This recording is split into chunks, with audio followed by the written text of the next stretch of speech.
नमस्कार दोस्तों, क्विज़ेंट आईएएस में आपका स्वागत है। आज है 3 अगस्त और 3 अगस्त के जो डेली करंट अफेयर है उसके बारे में हम लोग आज देखेंगे। ठीक है, तो चलिए स्टार्ट करते हैं। तो पहला क्वेश्चन हम लोग देखेंगे हिमालयन गीध के बारे में। हिमालय जो गीध के संदर्भ में निम्नलिखित कथनों पे विचार करें। ठीक है, तो पहला दे रहा है यह एक विशिष्ट गीध है जिनका, ठीक है, सिर गंजा सफ़ेद, पंख बहुत चौड़े और पूछ क्या हो रहा है, पंख छोटे होते हैं। ठीक है, पहला हो गया। और दूसरा, यह सबसे दुनिया का सबसे पुराना, दो सबसे बड़े गीधों और सच्चे शिकारियों के पक्षी में एक है। तो ये हो गया पहला। तो इसमें कौन सा ऑप्शन हो जाएगा? Only one, only two, both और नन ऑफ दिस। तो इसका सही आंसर कौन सा होगा? बोथ हो जाएगा। तो चलिए हम लोग देखते हैं इसका एक्सप्लेनेशन।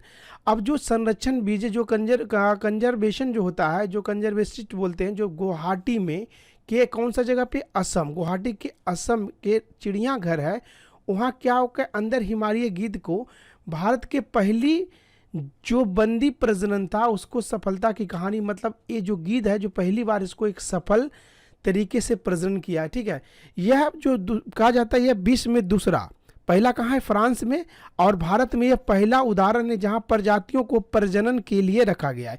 अब दोस्तों जो वल्चर है, जान रहे हैं कि जो भारत में क्या हो गया, इनको जो कहीं न कहीं एक विलुप्ति के कगार पे कह सकते संकटापन के कगार पे, इसका रीज़न क्या था कि जो दर्द निवारक डाइक्लोफेन था, डाइक्लोफेन खाने कारण से कहीं न कहीं जो गीध था, गीधों की संख्या कहीं न कहीं क्या हो जा रहा था, खत्म हो गया।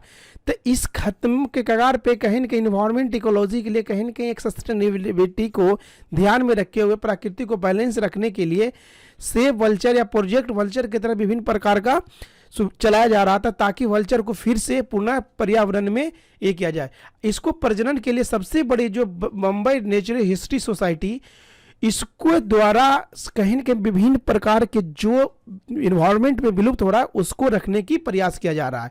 अब यह असम वन विभाग द्वारा शुरू किया गया था। तो प्रोजेक्ट वल्चर बस ये मान लीजिए कि जो गीध जो विलुप्त होता जा रहा है उसको फिर से रीस्टोरेशन करना या फिर से एक पर्यावरण में लाना, एक लोगों के लाना, ताकि इको बैलेंस सिस्टम बना रहे। ठीक है, तो चलिए इसके बाद इतना ही। इसके बाद देखेंगे हम लोग अगला इन्फॉर्मेशन।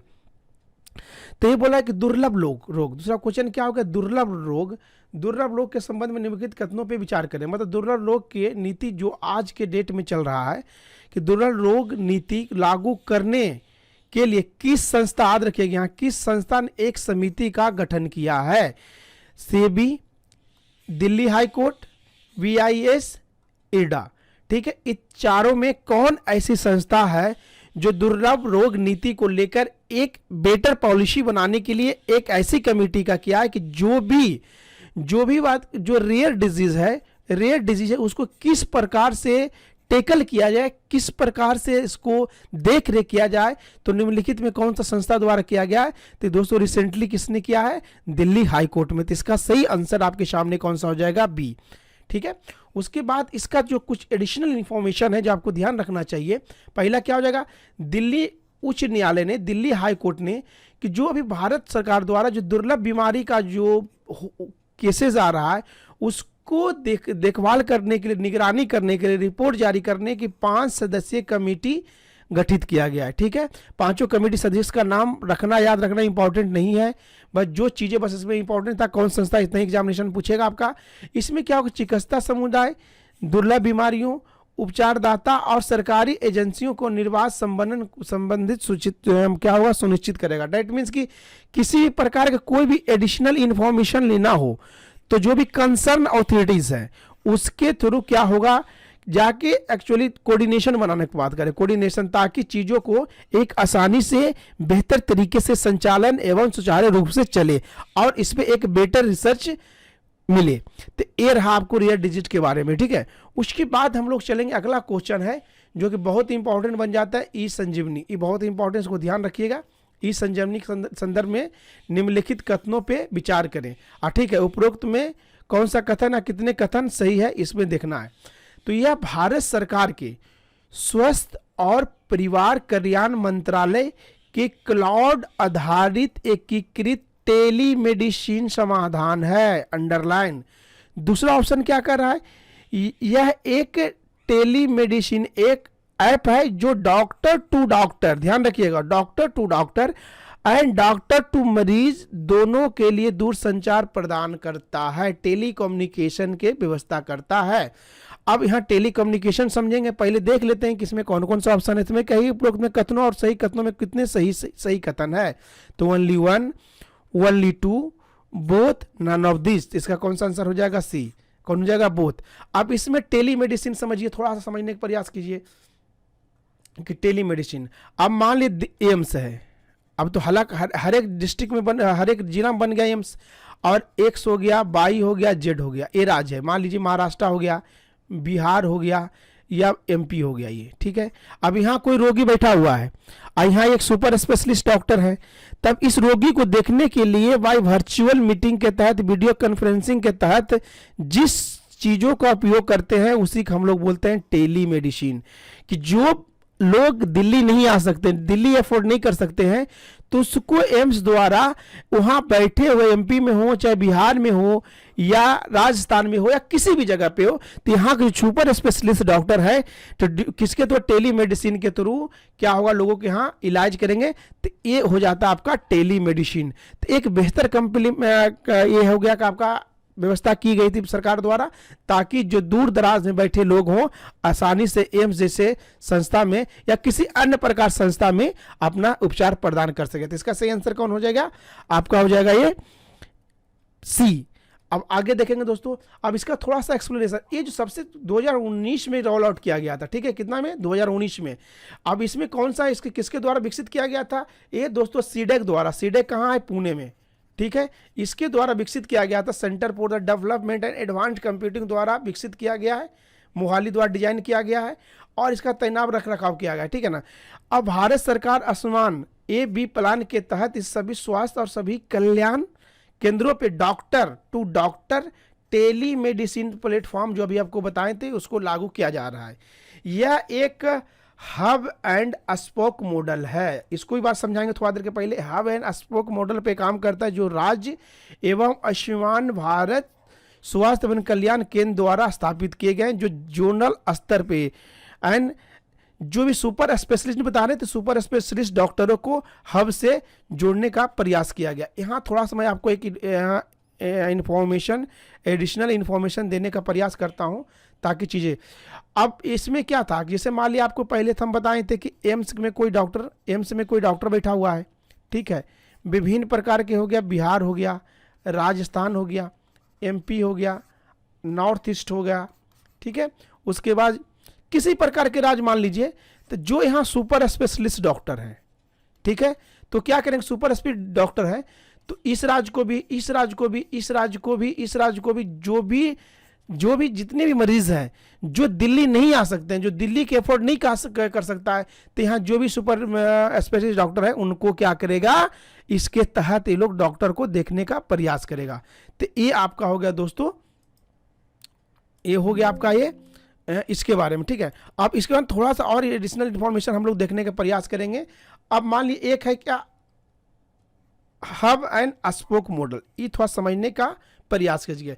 सबसे बेस्ट एग्जांपल है, मान लीजिए कभी आपने फ्लाइट से यात्रा किया होगा, से मान लीजिए आपको जाना है, क्या मतलब जाना है, कहाँ है, आपको जाना है गोवा, ठीक है, या अंडमान निकोबार द्वीप समूह, ठीक है, आपने फ्लाइट लिया कहाँ, दिल्ली से, ठीक है, आपने दिल्ली से फ्लाइट लिया या पटना से फ्लाइट लिया, चलिए मान लीजिए पटना से फ्लाइट आपने लिया, ठीक है, तब ये करेगा गोवा जाने के लिए क्या करेगा, इसको डायरेक्ट बहुत कम पैसेंजर मिलेगा, जब सीजन रहेगा मान लीजिए गोवा जाने वाला तो कोई दिक्कत नहीं है, तो यहाँ जाने वाला पैसेंजर कम मिलने के लिए क्या करेगा, ये चला देगा पहले मुंबई, कहाँ लेकर चला जाएगा, मुंबई।